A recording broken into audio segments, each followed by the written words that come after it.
Comme chaque année, la journée du livre de Noël organisée par l'ESDAC s'est tenue le 19 décembre. De nombreux auteurs ont répondu présents pour ce mini-salon du livre où ils ont présenté et dédicacé leurs œuvres, comme Jean-Marc Ayran et sa BD consacrée à Johnny Hallyday, Chansons à la plume et au pinceau. C'est un binôme, c'est-à-dire que je travaille chaque fois avec un écrivain différent en fonction du chanteur dont on va parler, et on échange nos regards sur l'artiste. On avait jusqu'à présent Brassens, Renaud, Brel, donc des auteurs à texte évidemment, ce qui n'est pas le cas de Johnny. Juste, il ne faut pas oublier qu'une chanson, c'est aussi quelqu'un qui la chante sur scène et qui la donne au public, et que ne serait-ce que de ce point de vue-là, Johnny, c'est quand même quelqu'un d'incontournable.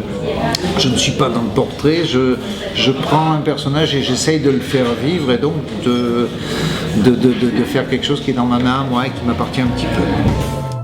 C'était également l'occasion pour Jean-François Fonlu, producteur de cinéma multi-oscarisé, de présenter son premier roman, qui est aussi la première publication des éditions Landogne, présidée par Stéphane Salor. Il fallait trouver le compromis pour créer une maison d'édition qui soit à la fois le lien entre le papier et le numérique, et donc en créant Landogne, on a créé une maison d'édition qui vous permet d'éditer vos ouvrages en version papier, à la demande et à la commande, en partant soit de notre site internet de Landogne, soit en partant ensuite de toutes les plateformes de vente en ligne, que ce soit Amazon ou autre. Et moi je remercie Jean-François d'avoir choisi Landogne pour son premier roman, Quand le voile des illusions se déchire, 296 pages, que vous trouvez en ligne bien sûr sur Landogne.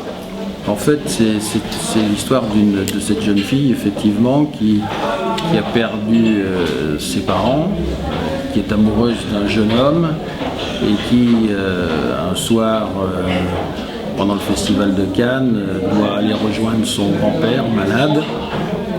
Quand elle va revenir, il va se passer quelque chose qui fait qu'elle va se retrouver embarquée dans une aventure qui va faire que, comme le titre l'indique, le voile des illusions se déchire.